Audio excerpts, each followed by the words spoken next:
We want to thank everyone for being here and for watching online. It means so much to our family, would have meant so much to Dad too. Dad was known for his many memorable and colorful speeches, especially at Kelly, Andrea, and Kate's weddings, and I hope to do him justice.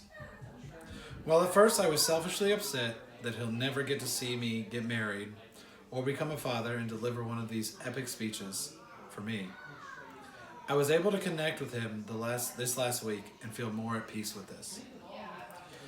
Today is a sad occasion, but we are happy to be celebrating him here at St. Gabe's. When we were young, the holiday season meant Dad in an old red and white striped rugby shirt and a Santa hat selling trees in the parking lot. I can also remember him driving us to basketball practice at St. Gabe's in his Buick, singing loudly to the Boss's version of Santa Claus is Coming to Town. The best version of that song, by the way. Speaking of basketball and how thrilling he found them, basketball games and how thrilling he found them to be, you could always find him watching our games over his newspaper in the bleachers. Dad was great at creating lasting memories, intentional and sometimes unintentional. Whether it be incredible family trips to Hawaii, Alaska, and Ireland, or annual treks to TLV in August and New Jersey over Christmas, including the time we ran out of gas on the parkway on Christmas Eve, or when our cargo carrier fell off the top of our car on the highway, somewhere in Virginia on the way back to Charlotte. Wild tales about Ruby Begonias, his old girlfriend, or his often used excuse for not attending our school events due to his need to rearrange his sock and underwear drawer. One thing we are often questioned about is my mom's email address, Snowy Peak. Back in the day when people shared email addresses, he thought he was pretty clever using his tribal name from when he did Indian Guides with me and Indian Princesses with Kate for his email. You may not realize it, but Dad has had his Snowy Peak from a very young age. It always helped us spot him in a crowd. His incredible fashion sense was another way that he found to stand out. We can all clearly remember when he showed up to the airport dressed in a graphic tee that was tucked into plaid shorts, a blue blazer because he didn't want to wrinkle it in his suitcase, high socks, and boat shoes.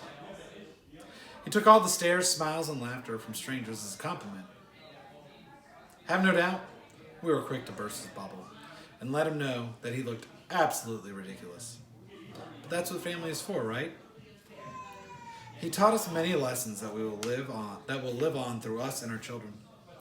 Never feel entitled, no matter how successful you are. Never lose your work ethic. Treat everyone you meet with kindness and respect. Family is the most important thing. Do anything for your family and friends.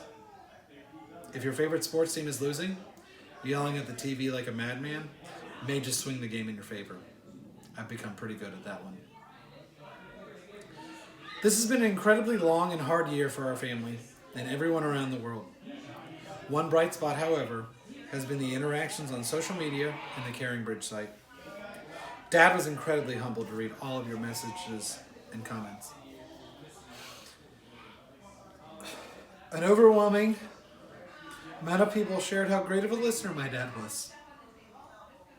That they could tell how much he really cared about what they had to say. We all hope to carry on his humble, generous, caring, and well-spoken nature. I want to end this with one last lesson from Dad. A family friend, Bobby McKay, recently recalled a conversation that he had with my dad years ago about how their families were not ones to share their innermost feelings with one another. When Kate was a freshman, she expressed to Mom that she didn't feel that she had the same relationship with Dad as her friends. Dad dropped everything and went straight to Boone to make sure she understood that although he has never been a touchy-feely sort of person, that doesn't mean that he does not feel a great deal of love and respect for her and all of us. After this, he realized the importance of verbalizing his I love yous more and made a conscious effort to do so. He did so one last time this past Tuesday, when in typical B business fashion, he asked us all to come over for another family final meeting. He shared how honored he was to be our father and to be my mom's husband. He let us know what we meant to him and made sure we knew just how much he loved us. We love you, Dad, and we can't wait to see you again at the big picnic in the sky to hear you and Charlie singing again.